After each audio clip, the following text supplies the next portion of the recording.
LC360 online ചാനലിലേക്ക് എല്ലാവർക്കും സ്വാഗതം. നമ്മൾ ഇന്നിവിടെ ഡിസ്കസ് ചെയ്യാൻ പോകുന്നത് നമ്മൾ കഴിഞ്ഞ 2 സെഷനിൽ ഡിസ്കസ് ചെയ്ത റേഷ്യോ ആൻഡ് പ്രൊപ്പോർഷൻ, ബിഗിനേഴ്സിന് വേണ്ടിയിട്ടുള്ള റേഷ്യോ ആൻഡ് പ്രൊപ്പോർഷൻ ക്ലാസ്സിന്റെ 3ാമത്തെ സെഷനാണ് നമ്മൾ ഇന്നിവിടെ ഡിസ്കസ് ചെയ്യാൻ പോകുന്നത്. അപ്പൊ നമുക്ക് ഒരു പ്രോബ്ലത്തിലോട്ട് ജസ്റ്റ് പോവാം കേട്ടോ. ഓക്കെ, അപ്പൊ ഇവിടെ എന്താണ് പറഞ്ഞിരിക്കുന്നത് വെച്ചാൽ 132 രൂപ എ ബി എന്നിവര് 6:5 ഡിവൈഡ് ചെയ്യുന്നത് എങ്കിൽ നമുക്ക് എക്ക് എത്ര കിട്ടും, ബിക്ക് എത്ര കിട്ടും എന്നാണ് ക്വസ്റ്റ്യൻ എന്ന് ജസ്റ്റ് ഒന്ന് അസ്യൂം ചെയ്യാം. ഓക്കെ, അപ്പൊ നമുക്ക് ആ പ്രോബ്ലം എങ്ങനെയാണ് ചെയ്യേണ്ടത് നോക്കാം കേട്ടോ. അപ്പൊ നമുക്കറിയാം എയും ബിയും കൂടെ വീതിക്കുന്നത് ഏത് റേഷ്യോയിലാണ്?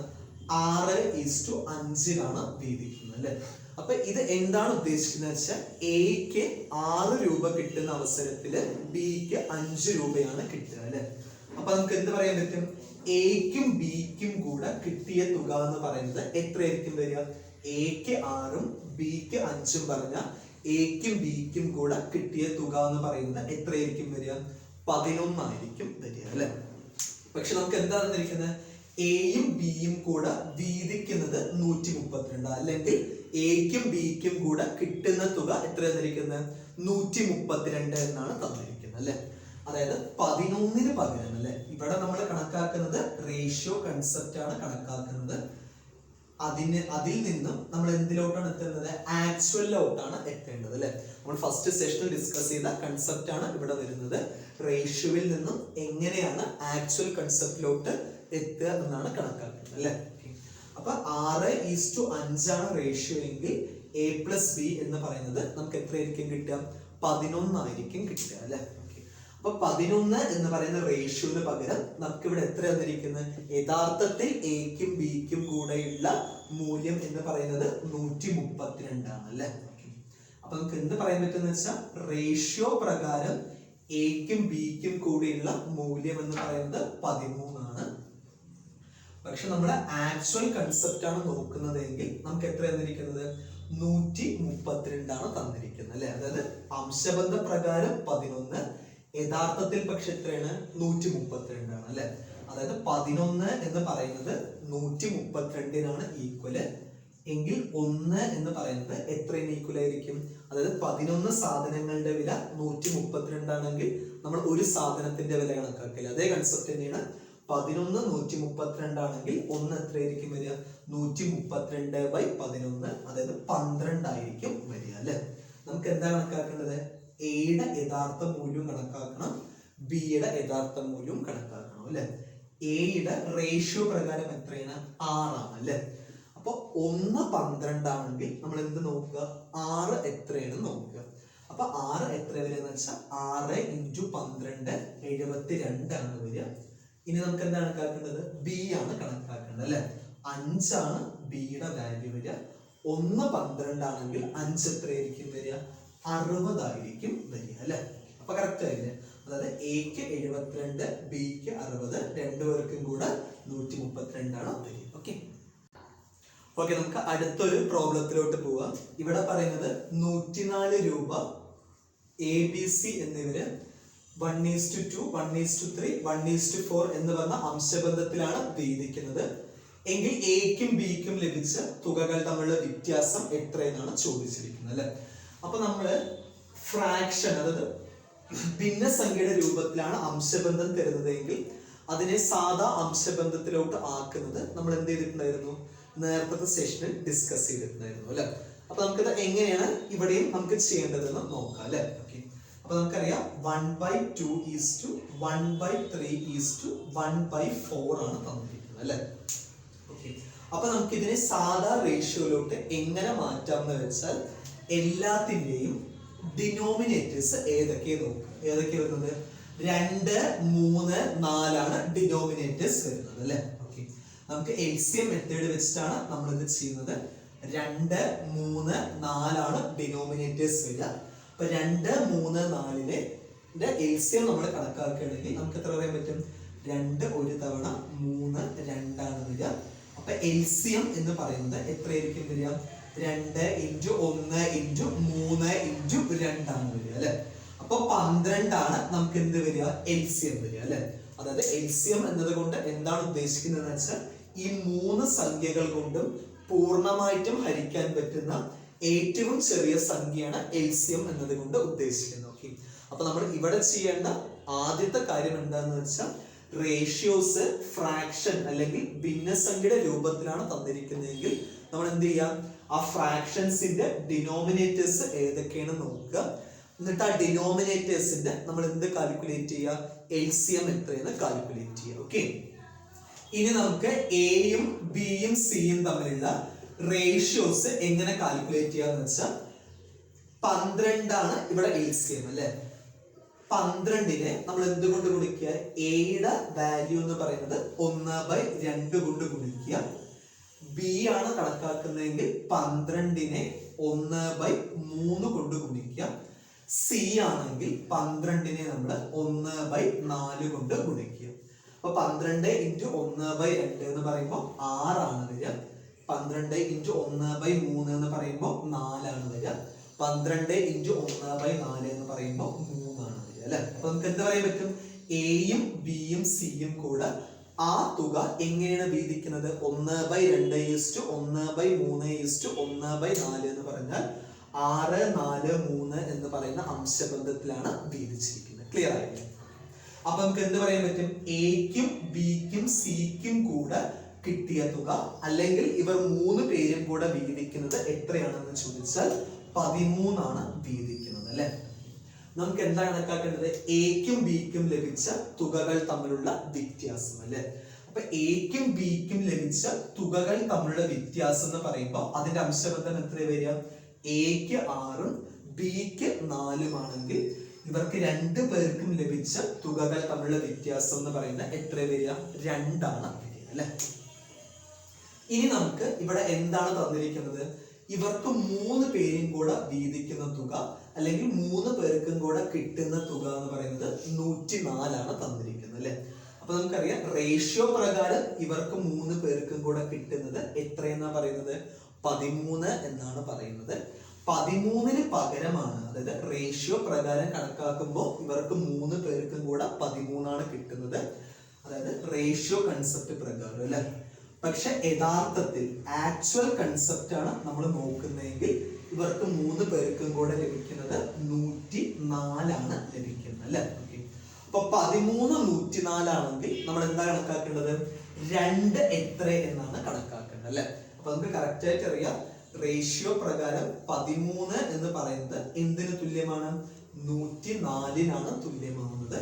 13 104 ആണെങ്കിൽ 1 എന്ന് പറയുന്നത് എത്രയായിരിക്കും വരിക, 8 ആണ് വരിക അല്ലെ. അതായത് 13ന്റെ 8 തവണയാണ് 104 വരിക. അപ്പൊ നമുക്ക് എന്താണ് കണക്കാക്കുന്നത്, ഇവിടെ എയുടെയും ബിയുടെയും വ്യത്യാസം, അതായത് 2 എന്ന് പറയുന്ന റേഷ്യോന്റെ യഥാർത്ഥ മൂല്യമാണ് കണക്കാക്കേണ്ടത് അല്ലെ.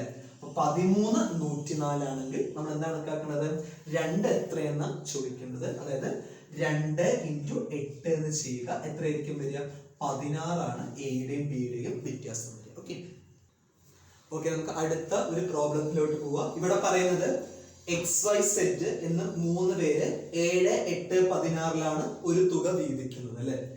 ഇനി ഇതിൽ സെറ്റിന് ലഭിച്ച തുക എക്സിന് ലഭിച്ച തുകയേക്കാൾ 27 കൂടുതലാണെങ്കിൽ അതൊരു വീതിച്ച തുക എത്രയെന്നാണ് ചോദിച്ചിരിക്കുന്നത് അല്ലെ.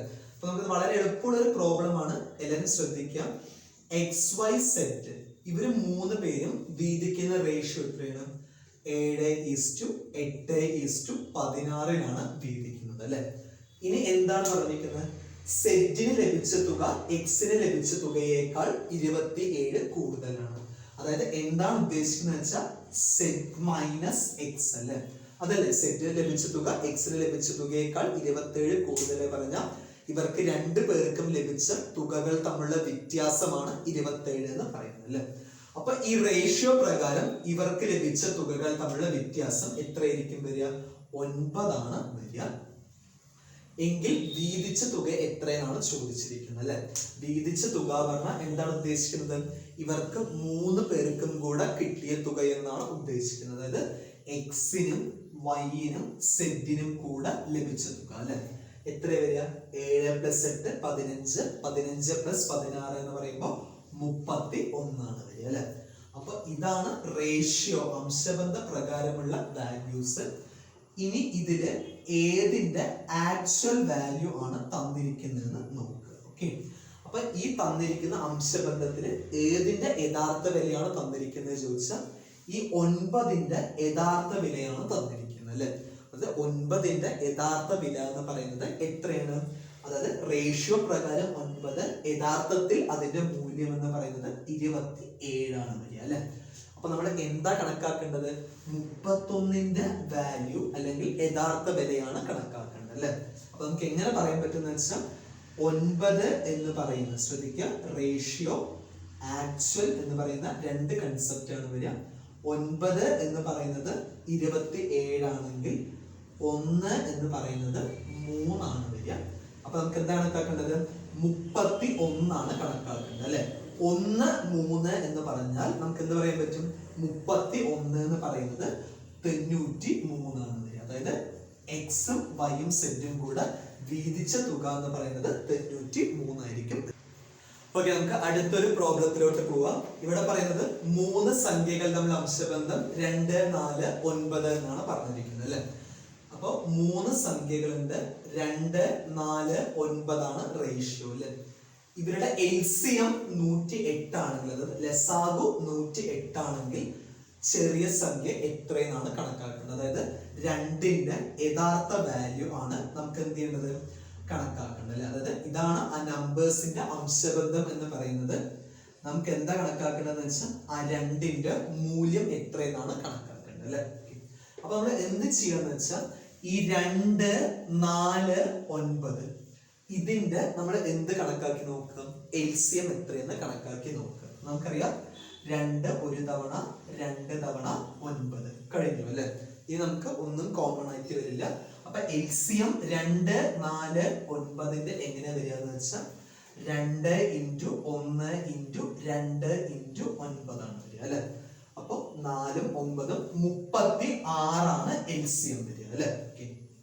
അതായത് 2, 4, 9 ആണ് സംഖ്യകളെങ്കിൽ അതിന്റെ LCM എന്ന് പറയുന്നത് എത്രയായിരിക്കും വരിക? 36 ആണ് വരിക അല്ലെ. പക്ഷെ നമുക്ക് 36ന് പകരം ഇവിടെ എത്രയാണ് തന്നിരിക്കുന്ന LCM? യഥാർത്ഥത്തില് 108 ആണ് തന്നിരിക്കുന്നത് അല്ലെ. അപ്പൊ 36 108 ആണെങ്കിൽ നമുക്ക് എന്താണ് കണക്കാക്കേണ്ടത്?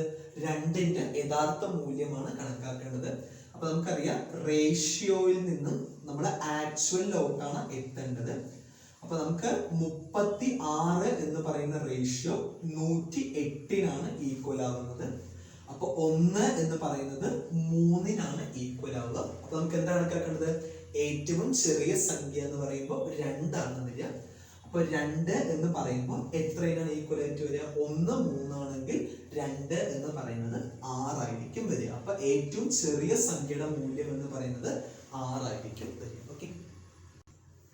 ഓക്കെ, നമുക്ക് അതേ പ്രോബ്ലം തന്നെയാണ്. നമുക്ക് LCMന്റെ പകരം HCF ആണ് തന്നിരിക്കുന്നതെന്ന് വിചാരിക്കുക. ഇവിടെ HCF എത്ര തന്നിരിക്കുന്നത്? 108 ആണ് തന്നിരിക്കുന്നത് അല്ലെ. അപ്പൊ നമ്മൾ ഒരു കാര്യം മനസ്സിലാക്കേണ്ട എന്താണ് ഉദ്ദേശിക്കുന്നത് വെച്ചാൽ എപ്പോഴും റേഷ്യോ, നമ്പേഴ്സിന്റെ റേഷ്യോസ് ആണ് കറക്റ്റ് ആയിട്ട് തന്നിരിക്കുന്നതെങ്കിൽ അതിന്റെ HCF എന്ന് പറയുന്നത് എപ്പോഴും എത്രയായിരിക്കും വെച്ചാൽ 1 ആയിരിക്കും വരിക. ഓക്കെ, ശ്രദ്ധിക്കുക, റേഷ്യോസിന്റെ, അതായത് ഇപ്പൊ 2ഓ അതിലധികമോ ഉള്ള സംഖ്യകൾ തന്നിട്ട് റേഷ്യോ പ്രകാരമാണ് തന്നിരിക്കുന്നതെങ്കിൽ അതിന്റെ HCF എന്ന് പറയുന്നത് എപ്പോഴും എത്രയായിരിക്കും വരിക? 1 ആയിരിക്കും വരിക. അതായത് 2, 4, 9 ആണ് HCF. നമ്മൾ എങ്ങനെ കണക്കാക്കുക? തന്നിരിക്കുന്ന എല്ലാ സംഖ്യകളിലും പൊതുവായിട്ട് ഒരു സംഖ്യ കൊണ്ട് ഹരിക്കാൻ പറ്റണം, എന്നാൽ മാത്രമേ HCFന്റെ കാൽക്കുലേഷൻ നമ്മൾ കണ്ടിന്യൂ ചെയ്യുള്ളൂ അല്ലെ. അപ്പൊ 2ലും 4ലും 9ലും 3ലും പോകുന്ന ഏകസംഖ്യ ഏത് മാത്രമേ ഉള്ളൂ? 1 മാത്രമേ ഉള്ളൂ അല്ലെ. അപ്പൊ HCF എന്ന് പറയുന്നത് എത്ര തന്നെയാണ് വരിക? 1 തന്നെയാണ് വരിക. അല്ലെങ്കിൽ നമുക്ക് എങ്ങനെയും കൂടെ പറയാൻ പറ്റുന്ന വെച്ചാൽ റേഷ്യോസ് ആണ് തന്നിരിക്കുന്നതെങ്കിൽ അതിന്റെ HCF എപ്പോഴും എന്ത് തന്നെയായിരിക്കും? 1 തന്നെ ആയിരിക്കും. ഓക്കെ, അപ്പൊ നമുക്കിവിടെ HCF 1 ആണ്. അതിന്റെ യഥാർത്ഥ വാല്യൂ എത്ര തന്നിരിക്കുന്നത്? 108 ആണ് തന്നിരിക്കുന്നത് അല്ലെ. അതായത് റേഷ്യോ പ്രകാരം HCF എന്ന് പറയുന്ന 1 ആണ്.